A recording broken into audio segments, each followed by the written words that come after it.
Hi everybody, it's Olivia from the museum and I'm here in my home studio to show you how to make paper. So today I'm going to be making my paper completely out of recycled material. This could be flyers or bills, anything that you've got lying around your house.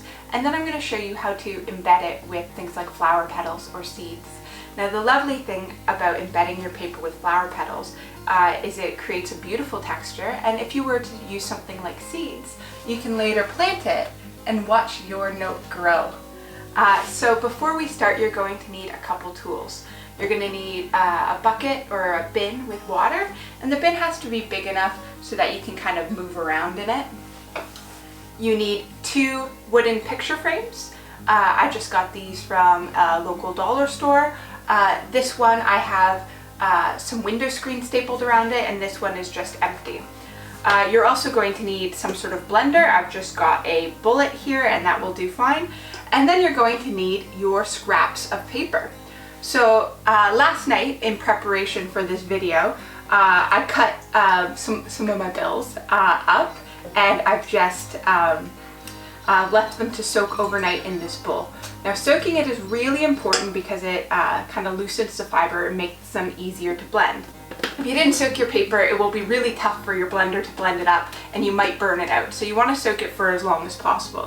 So I'm just going to take my bowl of paper fiber here and I'm going to add some to my blender.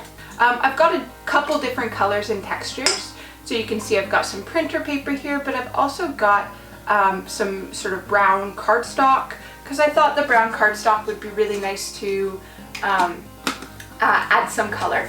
If you wanted to add more color, you could use something like construction paper. So now that I've got my paper in my bullet, I'm just going to blend it up.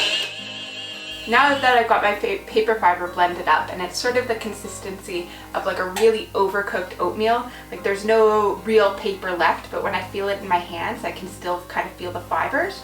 I'm going to take this paper pulp and just add it to my water. And you can see it's kind of just floating around in there.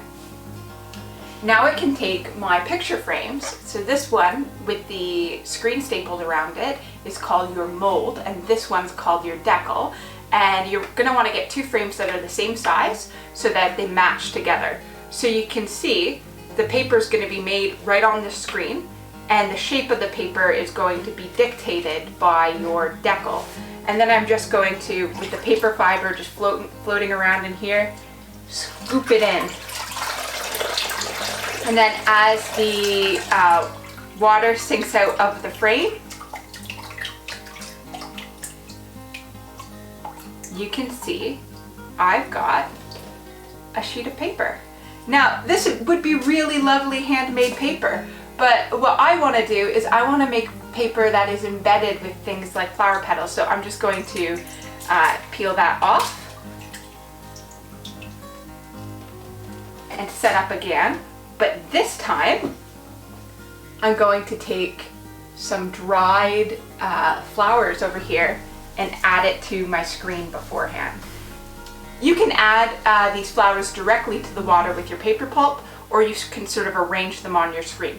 So now that I've got my flower petals, I'm just going to take my mold and my decal and scoop my paper up once again.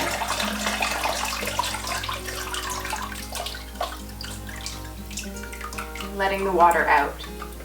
So now you can see there is my sheet of paper. So now I have to remove my paper from the mold. So you can see over here I've got a beach towel as well as some shop towels right on top. This process is called couching. You have to do this really decisively. You can't second guess yourself, because then the paper won't come off. Now my mold is clean and my paper is on this shop towel waiting to dry. Let's make another one. I'm taking my mold and my decal and then scooping up my paper fiber. Now, for this sheet, I'm going to do something a little different. I'm going to make seed paper. Seed paper is a really lovely gesture because I could use this piece of paper to write a note to somebody, and then they can later plant it in the ground, and you can see that the seeds will actually grow. So I've got a packet of seeds here. These are just cress, but I would recommend using something like wildflowers because some seeds do work better than others. So if you get a mixed pack like wildflowers, chances are something will grow. But this is just cress microgreens, and I know this one works. So I'm just going to sprinkle it on, and then I'm going to cooch the paper. So really decisively, and then gently peeling it away.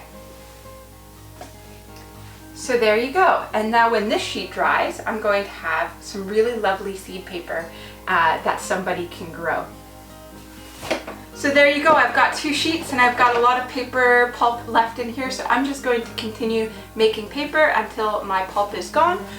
This is where the shop towels come in handy because I'm just going to move these off the towel to make more room. The paper takes a couple days to dry depending on humidity, so it can be as little as 24 hours but as much as like 2-3 days. It's winter right now, so it's pretty dry outside, so I'm pretty sure my paper is going to dry quite quickly.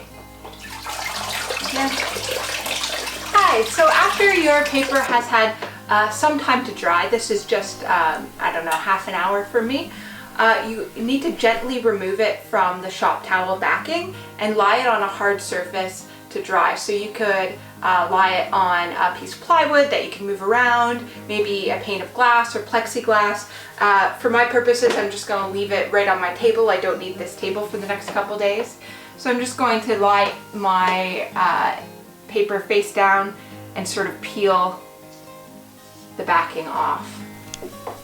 Leaving it to dry on a flat surface like this, make sure your paper stays flat as it dries. Thank you so much for tuning in to learn how to make paper. Make sure you hashtag CultureLincolnON to let me know how your experiments go.